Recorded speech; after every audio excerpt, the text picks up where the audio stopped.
In the heart of 19th century Kenya, where the sun blazed over endless plains and dense forests whispered secrets of old, there was a man destined to become legend.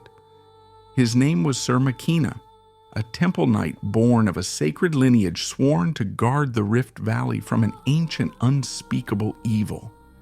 Beneath the earth, deep within the chasm known as Njaro, the darkness stirred. The elders spoke of this place as a seam between worlds, a gateway where creatures of nightmare slumbered, waiting for the greed of humankind to rouse them from their depths. Cue ominous music, the rumble of distant tremors.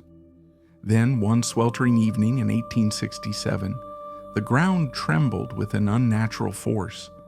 Villagers near Lake Turkana fled in terror as monstrous shapes began to claw their way to the surface. Their cries echoed through the night, reaching the temple where Makina knelt in prayer.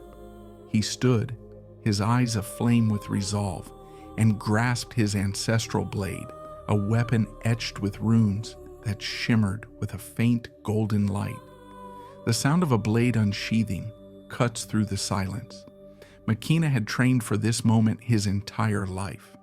With each sunrise, he honed his skills, swordplay, tracking, and the sacred arts taught by the temple priests. He was no ordinary warrior. He was bound to the divine, his spirit fortified by ancient rituals passed down through generations. Now, his trial had come. The voice lowers, building tension. As he journeyed toward the Rift Valley, the land bore scars of the awakening. Crops withered, rivers ran black, and the air grew heavy with dread. The creatures, twisted amalgamations of shadow and flesh, spread chaos wherever they roamed. Their piercing cries were the stuff of nightmares. But Makina was undeterred. Guided by the chants of his ancestors echoing in his mind, he faced the first wave of monsters at dawn. The clash was ferocious. His blade danced with divine energy, slicing through the abominations as if cleaving the darkness itself. The earth shook beneath his feet, yet he stood firm, a lone sentinel against the tide of despair. Pause, letting the sound of battle fade into silence. Word of his deeds spread like wildfire. Villagers whispered his name with reverence. Makina, the light in the shadow. Yet he knew the fight was far from over. Each victory brought him closer to the heart of the Rift Valley and to the source of the nightmare. The music swells, building to a crescendo. Beneath the shadow of Mount Kenya, Makina descended into Njaro itself. The air was thick with the stench of decay and the walls pulsed as if alive. There, in the abyss, he faced the monstrous Nyoka Wajiji, an ancient serpent said to be the harbinger of destruction.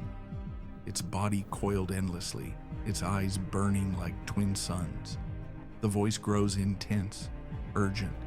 The battle raged for hours, each clash shaking the earth above.